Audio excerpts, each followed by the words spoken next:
I'm 21 years old and here's this guy. I was expecting him to yell, "Stella!" The Duke became really a second father. The camera has taken me 4 times around the globe and about 83 different countries, and it's been a great life. Great life? That's an understatement. Burt Hixson. He's a photographer, he's a documentary filmmaker, he's a public speaker. First thing you learn to do, and this is one of the things in our lectures, is develop that photographic eye. Learn a little bit about composition. You know, I always wanted to be an artist, but I can't even draw a straight line with a ruler. He's a successful cameraman and restaurateur. In fact, he was Restaurateur of the Year. Now he's taking his years of photographic experience on the road to teach others. Here's an example of how you can take just a simple little snapshot and make fine art out of it. He's got some great stories too. And then when I was 15 years old, I had the wonderful opportunity of being a deck boy on John Wayne's yacht. And he spent an awful lot of personal time with me. We sit out on the bow at the sunsets and we talk about what I wanted to do in life. And he said, "Well, Bertie, what are you going to do with yourself?" And I said, "I always wanted to be either a photographer or an actor." And he says, "Bertie, you make your name famous, not your face. Stay behind the camera." I became a documentary filmmaker and cameraman. We'd go off into the headhunting lands of the Philippines, and we actually had to live with headhunters.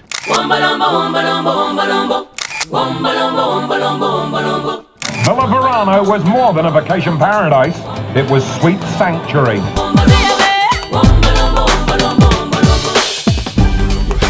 That sanctuary is Burt's home on the Mexican Riviera.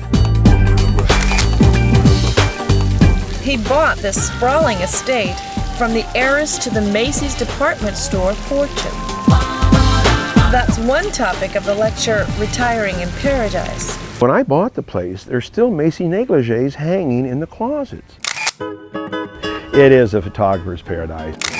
You can stand in 12 feet of area and find 25 different photographs. There are so many ways to photograph, whether it's the villa or other places, the cathedral, the beaches, the people. Vallarta and Mexico have an awful lot to offer. This wall is probably more popular than any other wall in the house because it has personality, and no matter where you go, people love people. This virtual Wall of Fame is the subject of Burt's lecture celebrating the joys of celebrity photography.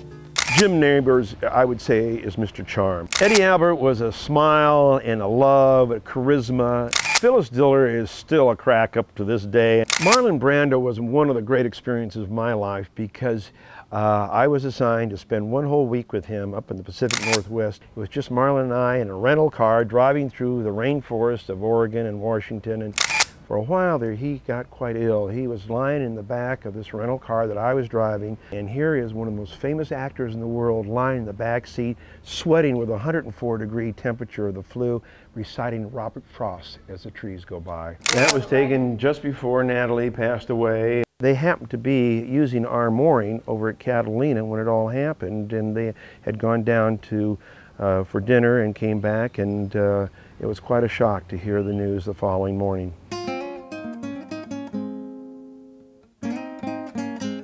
I think no matter where you go in the world, people love people. People love to see how other people live. And that's part of our lecture, is photographing people.